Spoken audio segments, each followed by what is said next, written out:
બારડોલી ખાતે બારડોલી વિધાનસભાનો સક્રિય કાર્યકર્તાઓનું એક સંમેલન આયોજન કરવામાં આવ્યું હતું। સ્થાનિક ધારાસભ્ય અને પૂર્વ કેબિનેટ મંત્રી ઈશ્વરભાઈ તેમજ એસટી મોરચાના પૂર્વ અધ્યક્ષ સરસદ વસાવાના અધ્યક્ષતામાં સમગ્ર કાર્યક્રમનું આયોજન યોજાયો હતો। ભારતીય જનતા પાર્ટીના સ્થાપના કાળને 46 વર્ષ પૂર્ણ થતા રાજ્યની દરેક વિધાનસભામાં સક્રિય કાર્યકર્તાઓની સાથેનું સંમેલન યોજવામાં આવી રહ્યું છે। તેના ભાગરૂપે આજે સુરત જિલ્લાના બારડોલી ખાતે પણ બારડોલી વિધાનસભાના કાર્યકર્તાઓએ સંમેલનનું બારડોલીના સરદાર પટેલ ટાઉન હોલ ખાતે આયોજન કરવામાં આવ્યું હતું। બારડોલી વિધાનસભા ધારાસભ્ય અને પૂર્વ કેબિનેટ મંત્રી ઈશ્વર પરમારે આ વિસ્તારોને પ્રતિનિધિત્વ કરે છે, જેમના દ્વારા સંમેલનનું આયોજન કરવામાં આવ્યું હતું।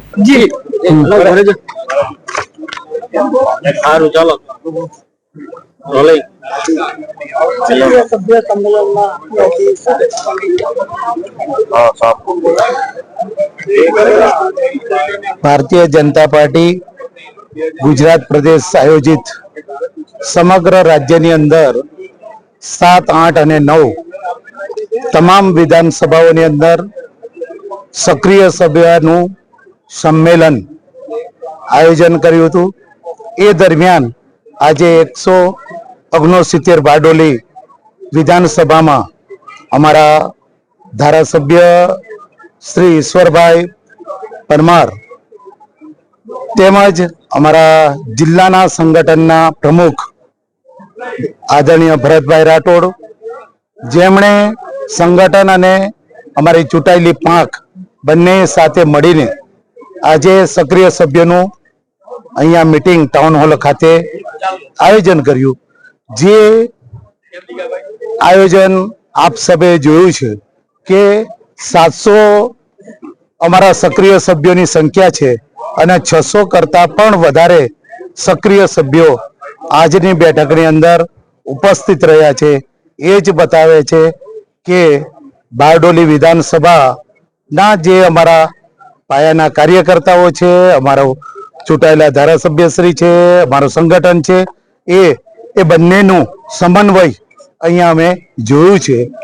ખાસ કરીને આ કાર્યકર્તા સંમેલનની અંદર અમારો 6 એપ્રિલ ભારતીય જનતા પાર્ટીનો 46મો આ સ્થાપના દિવસ જે ઉજવવા માટે ઉજવણી થઈ એના ભાગ સ્વરૂપેની આ એક બેઠકો છે।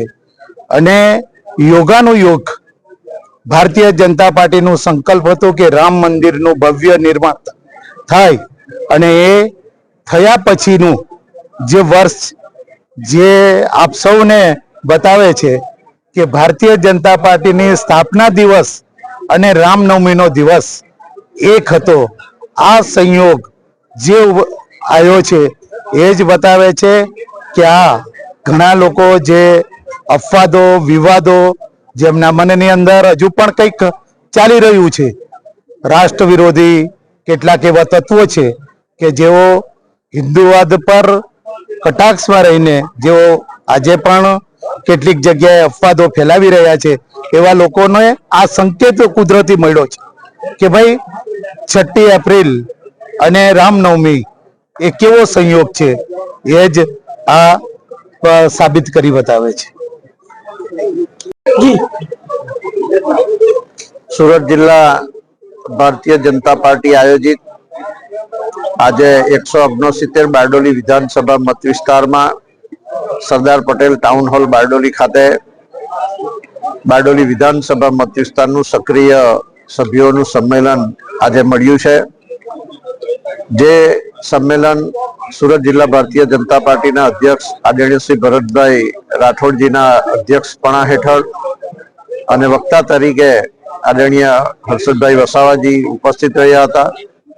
બારડોલી વિધાનસભા મત વિસ્તારમાં સમાવિષ્ટ 264 બૂથના સક્રિય સભ્યશ્રીઓ, શુભેચ્છક મિત્રો, અમારા નવા વરાયેલા પ્રમુખશ્રીઓ, મહામંત્રીશ્રીઓ અને સમગ્ર 5 મંડળ બારડોલી તાલુકો, બારડોલી નગર, પગસાણા તાલુકો, કડોદરા નગર, 84 તાલુકો, 5 મંડળના સમાવિષ્ટ મંડળના હોદ્દેદારશ્રીઓ આજે ઉપસ્થિત રહ્યા હતા। નવા વરાયેલા હોદ્દેદારોને અમે શુભકામનાઓ પાઠવી છે અને ભૂતકાળમાં જે રીતે ભારતીય જનતા પાર્ટીએ સ્થાનિક સ્વરાજ્યની ચૂંટણી હોય, વિધાનસભાની ચૂંટણી હોય કે લોકસભાની ચૂંટણી હોય જે ઝળહળતો વિજય મેળવ્યો છે, એ આવનારા સમયમાં એટલે કે જાન્યુઆરી 2026માં જ્યારે સ્થાનિક સ્વરાજ્યની ચૂંટણી થવાની છે ત્યારે અત્યારે નવી બનેલી ટીમની આગેવાનીમાં એ ચૂંટણી લડાશે અને મને સંપૂર્ણ વિશ્વાસ છે કાર્યકર્તાઓ ઉપર અને હોદ્દેદારો ઉપર અને અમારા મતદારો ઉપર કે આવનારી ચૂંટણીમાં જે રીતે સુરત જિલ્લામાં પરિણામ આવ્યું હતું એનાથી વધુ સારું પરિણામ આવશે. આજની કાર્યક્રમની સંખ્યા, સક્રિય સભ્યોની સંખ્યા જોતા અમે આનંદ અને ગૌરવ અનુભવીએ છીએ અને આજના કાર્યક્રમને સફળ બનાવવા બાબત તમામ ભારતીય જનતા પાર્ટીના કાર્યકર્તાશ્રીનો ખૂબ ખૂબ આભાર. ભારતીય જનતા પાર્ટીના સ્થાપના કાળ અને પક્ષની સિદ્ધિઓને લઈ કાર્યકર્તાઓને જરૂરી માર્ગદર્શન આપવામાં આવ્યું હતું. જિલ્લા ભાજપ સંગઠનના પ્રમુખ ભરત રાઠોડ તેમજ મુખ્ય વક્તા હર્ષદ વસાવા દ્વારા કાર્યકરોનું અભિવાદન કરી કાર્યકરોને આગામી ચૂંટણીઓને લઈને માર્ગદર્શન તેમજ સંગઠનની કાર્યપદ્ધતિની ચર્ચા કરવામાં આવી હતી. Suresh Rathod, NTV news, Bardoli.